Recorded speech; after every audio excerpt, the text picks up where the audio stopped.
Hello guys, আমি এখন call দেব এক ঘটকেরে। দেখি কি কয়, বলবো যে ছেলে বিয়ে করাবো। হ্যালো। আসসালামু আলাইকুম। হ্যাঁ। আসসালামু আলাইকুম। ওয়ালাইকুম সালাম। ভালো আছেন বিহাই? আলহামদুলিল্লাহ। আমি 10 মাইল থেকে বলতেছি, 10 মাইল। 10 মাস। 10 মাইল। ও, চিনতে পারলাম না তো। তে আপনার কাছে মেয়ে আছে?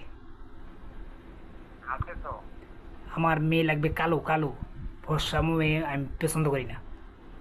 হ্যাঁ। কালো মেয়ে আছে? কালো। কালো ভালো সব আছে। না না, কালো মেয়ে লাগবে, ছেলে ফর্সা তো। কি- টাকা পয়সা লাগবে না। দশ। আচ্ছা, নামটা কোথায় আছে? নাম্বার আপনার বিয়ের কাছে নিছি। কোন বিয়াই? বীরগঞ্জ থেকে, বীরগঞ্জ। ওই গ্রেন বিয়ের কাছে। হ্যাঁ হ্যাঁ হ্যাঁ। আচ্ছা, তাহলে আমি বিয়াই ফোন দিয়ে শুনি। ঠিক আছে। তাইলে আপনাকে আমি আগে পাঠাবো, বুঝছেন? ঠিক আছে ঠিক আছে। আসসালামু আলাইকুম। ওয়ালাইকুম সালাম।